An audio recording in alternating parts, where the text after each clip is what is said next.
Hello everyone, my name is Dr. Vinayak Chaudhary, and in today's episode of What Body is Trying to Say, we are going to discuss about diabetes mellitus, madhumeha, sugar ka bimari. Diabetes is one of the most common diseases in India. We are only behind China in the number of diabetes patients all over the globe. One in every 4 adults in India is either diabetic or pre-diabetic. If you are one of them, then this video is just for you. आता diabetes म्हणजे नेमकं काय? रक्तातली sugar वाढणे, रक्तातली साखर वाढणे म्हणजे diabetes. आता ही साखर का वाढते? या साखरला कंट्रोल करण्याचं काम असते इन्सुलिनचं, बरोबर? इन्सुलिन पॅनक्रियाजमधले बीटा सेल हे इन्सुलिन सिक्रेट करतात, पण जेव्हा हे इन्सुलिन सिक्रेटच होत नाही किंवा सिक्रेट होतंय पण काम करत नाही, तेव्हा होतो आपल्याला डायबिटीज, मधुमेह. आता रक्तात तर साखरेचं प्रमाण जास्त आहे, पण ती तुमच्या शरीराच्या पेशींपर्यंत पोहोचत नाही आहे, कारण इन्सुलिन आपलं कामच करत नाही आहे किंवा इन्सुलिन बनतच नाही आहे. मग याचे दुष्परिणाम काय काय होतात? तर डोळ्यांवर परिणाम, रेटिनोपॅथी होते, किडनी फिल्ट्रेशन युनिट जे असते त्यांच्यावर परिणाम, नेफ्रोपॅथी होते, नर्व्हवर सुद्धा यांचा अफेक्ट होतो, न्यूरोपॅथीसुद्धा होते, हातापायांना मुंग्या येणे, हातापायांची आग होणे, हे सुद्धा डायबिटीसचे सिम्पटम आहे. याच्या सोबतीलाच जास्त तहान लागणे, जास्त भूक लागणे, शरीराची रोगप्रतिकारक क्षमता कमी होणे, शरीराला झालेली जखम लवकर बरी न होणे, हे सारे पण सिम्पटम्स डायबिटीसचेच आहेत. आता डायबिटीज हा डिसीज एवढा कॉमन आहे की आपल्या सगळ्यांनाच किंवा कॉमन मॅनना पण डायबिटीजबद्दलच्या टेस्टबद्दल माहिती असते की जेवणानंतर आपण करतो, जेवणाआधी करतो, 3 महिन्याची सरासरी शुगर काढतो, HbA1c, किंवा एकदा शुगर झाली की त्याची गोळी आपल्याला घ्यावीच लागते, गोळीने कंट्रोल नाही झालं तर इन्सुलिन घ्यावं लागते. हे सगळे माहिती म्हणजे हा डिसीजच एवढा कॉमन आहे की सगळ्याच कॉमन मॅनला सुद्धा याबद्दलची काही ना काहीतरी माहिती ही असतेच. ही झाली डायबिटीजबद्दलची थोडक्यात माहिती. खरं तर तो आजचा टॉपिक नाही. आजचा टॉपिक आहे की डायबिटीज मुळात झालाच का? एखाद्याच्या बॉडीमध्ये शुगर लेवल वाढते म्हणजे त्याची बॉडी काय मेसेज द्यायचा प्रयत्न करते? होमिओपॅथीमध्ये आम्ही असं म्हणतो की without mind's permission no disease can occur in one's body. That means कुठल्याही कारणाशिवाय तुमची बॉडी कुठलाही आजार हा निर्माणच करू शकत नाही, बरोबर आहे? आणि निर्माण करते तर त्यामागे, त्या आजारामागे त्याचं स्पेसिफिक कारण असते, ठीक आहे? बॉडी म्हणजे सिम्पटम्स जे असो, आजार जे असो, ही बॉडीची लँग्वेज आहे जी आपल्याला समजली पाहिजे, जी समजून घेण्याचा आपण प्रयत्न करायला पाहिजे. कारण बॉडी आपलीच आहे आणि बॉडी आपल्याला सांगण्याचा प्रयत्न करते की माझ्यासोबत नेमकं काय चुकीचं होतं आहे किंवा तू बाबा नेमकं काय चुकीचं करतो आहे म्हणून या बॉडीला हा एक आजार झाला आहे. तर डायबिटीज हा आजार होणे म्हणजे बॉडीसोबत काय चुकीचं झालं आहे हे समजून घ्यायचा प्रयत्न करूया.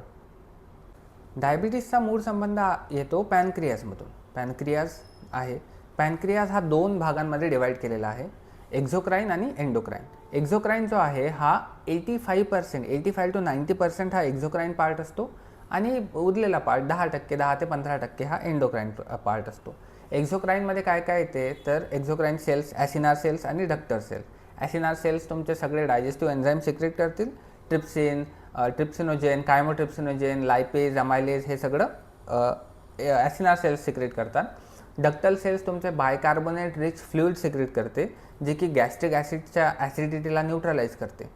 आणि एंडोक्राईन पार्ट जो की मेन पार्ट आहे, एंडोक्राईनमध्ये आहेत खूप सारे सेल्स. एंडोक्राईनमध्ये एक स्ट्रक्चर आहे ज्याला आम्ही आयसलेट्स ऑफ लंगरहॅन्स म्हणतो, आणि त्यामध्ये असतात alpha cells, beta cells, delta cells, PP cells आणि एप्सिलॉन सेल्स. अल्फा सेल्स हे ग्लुकॅगॉन सिक्रेट करतात, ग्लुकॅगॉनचं काम आहे शरीराची साखर वाढवणे. बीटा सेल्स करतात इन्सुलिन सिक्रेट, शरीरामधल्या किंवा रक्तातली साखर ही कमी करणे, ठीक आहे?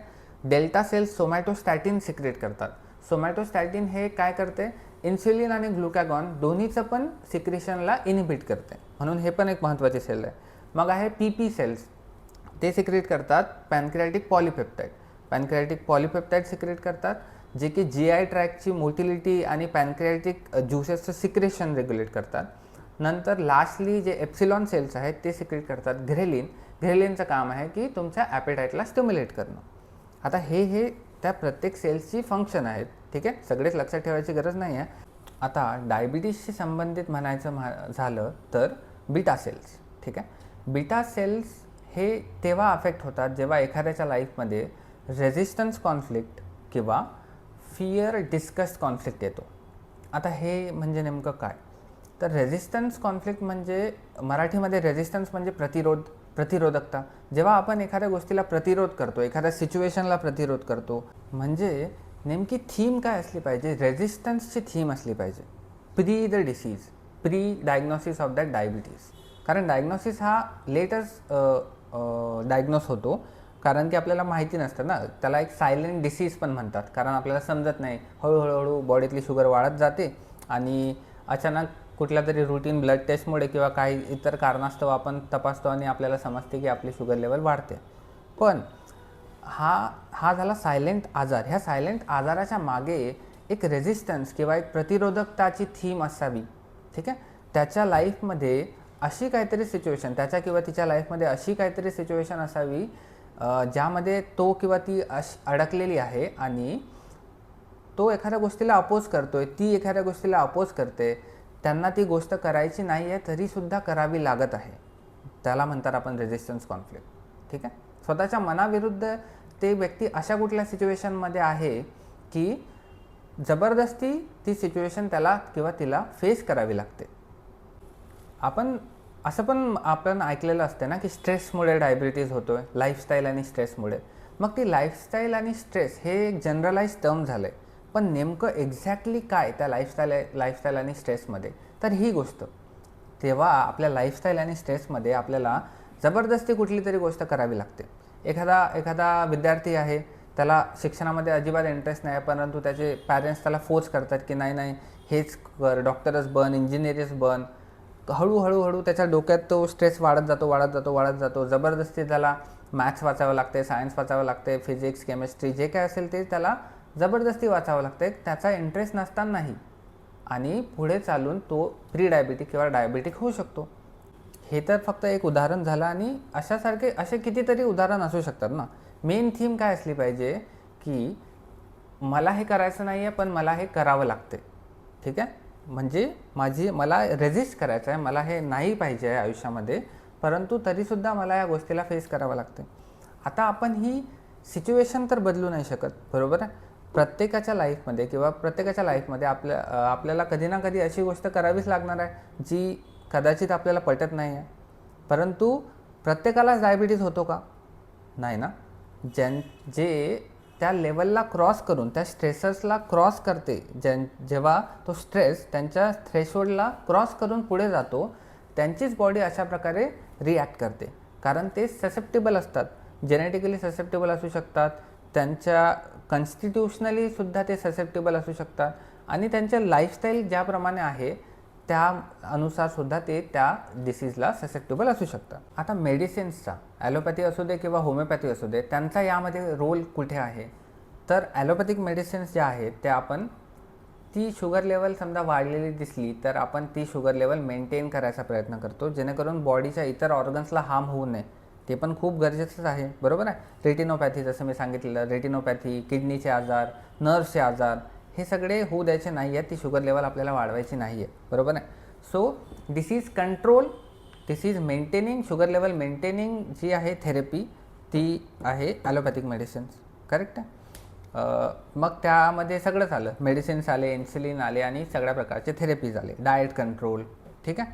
परंतु मेन कारण काय आहे, म्हणजे हा डायबिटीज आलाच काय, त्या मूळ कारणावर जो उपचार असेल ना, तो आहे होमिओपॅथीचा. And that is the first and foremost thing that we try to do by homoeopathy, right, to find the root cause of the disease. आणि त्या रूट कॉजपासनंच, तो रूट कॉजच जर काढला तर काही कारणच राहणार नाही ना शुगर वाढत राहायच्या बॉडीमध्ये, राईट.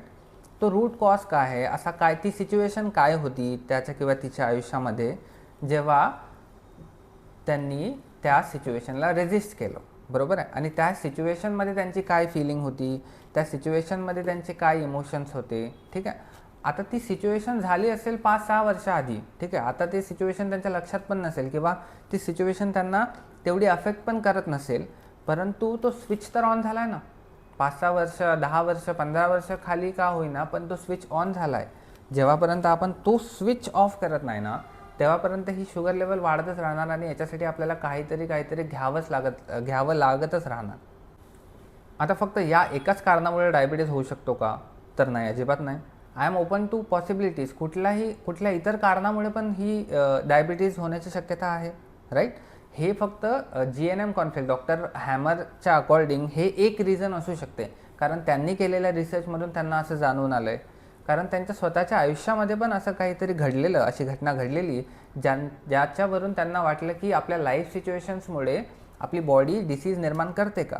आणि तिथून पुढे त्यांनी रिसर्च केला आणि त्यांना समजत आलं की वेगवेगळ्या प्रकारच्या लाईफ सिच्युएशनमधून वेगवेगळ्या प्रकारचे डिसीजेस निर्माण होऊ शकतात. आणि त्यांनी त्यांचं एक पुस्तक लिहिलं, अतिशय सुंदर पुस्तक आहे.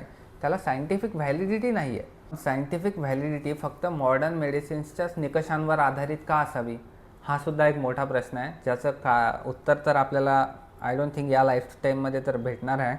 परंतु माझा प्रश्न आहे की जर अशा प्रकारची हिस्ट्री किंवा केस टेकिंग घेऊन कोणाचा जर रूट कॉज सापडू शकतो आणि त्या रूट कॉजला ट्रीट करून होमिओपॅथीने म्हणा, सायकॅट्रिक मेडिसिन्सने म्हणा, ॲलोपॅथीने म्हणा, किंवा तो रूट कॉज ट्रीट करून जर त्या पेशंटचा डायबिटीज, जर त्या पेशंटची शुगर लेवल ही नॉर्मल होऊ शकते आणि त्या पेशंटला परत किंवा अजून जास्त औषधं घेण्याची गरज नसावी आयुष्यात, तर मग प्रॉब्लेम काय.